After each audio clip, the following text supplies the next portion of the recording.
Congresswoman, first, your reaction to the extension of this program.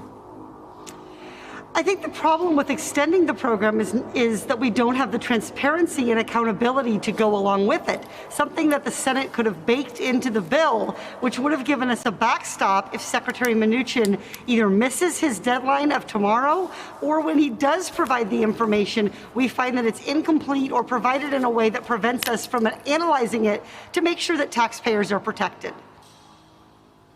So right there, if they could take the time to extend this program and agree upon it, what's the rationale with not sharing more information? Well, I think it's consistent with what we've seen from this administration, which is a resistance to transparency, a resistance to folks like inspector generals and other people who act in a nonpartisan way to protect taxpayers. And I think it's what it does is it plants questions in the minds of Americans, and I know you and I already have a lot of questions, but I think it continues to plant questions in the minds of Americans about whether this PPP program was administered fairly. And beyond all the issues of abuse and fraud and waste, there's also this fundamental question about, is this program working?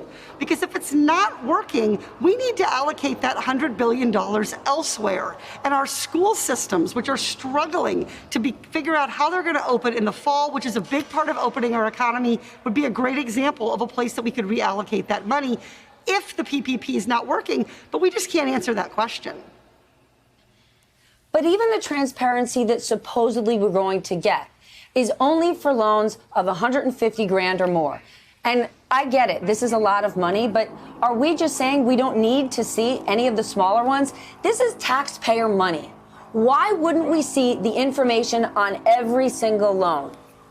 So, Stephanie, I could not agree with you more. And what we've learned is that Secretary Mnuchin has said he will give data on every single loan to the House Ways and Means Committee. Now, I don't sit on that committee, but you can bet I got absolutely 6 feet and 0 inches from Committee Chairman Richie Neal the other day, asking him to give the data to any member of Congress who wants to do this work, who wants to do the analysis, who wants to dig into these data, because I certainly am raising my hand wanting to do that work. And tomorrow's the deadline, so tick-tock, Steve Mnuchin. You're also raising your hand to ask questions when Secretary Mnuchin speaks before the full Financial Services Committee, and somehow they never get to your questions. Why is that? You're not going to stop asking them, and by him not answering, he's making another news story for himself.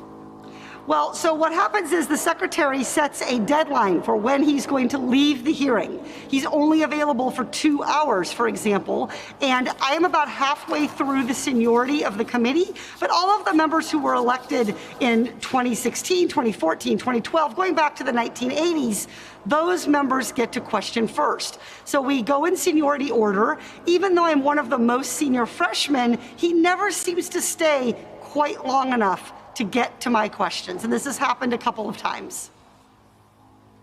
Well, it sounds like some of those more senior members might want to give you their question to ask. You've also tweeted that you want the current administrator of the SBA, Jovita Carranza, to resign.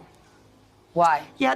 The report from the GAO about the administrator and what she has refused to do upon GAO's repeated requests with regard to transparency shows me that she is unfit to continue in that role. The PPP program, that $650 billion, this is one of the biggest government programs in our country's history, and she is fighting with the nonpartisan GAO on basic data that lets them do their job of transparency and accountability. That is the wrong mindset for somebody whose title is administrator. Should Democratic leadership be demanding more? Look, I'm going to keep leading by example and trying to push on these issues, and I hope my colleagues join in with me. I have a PPP transparency bill.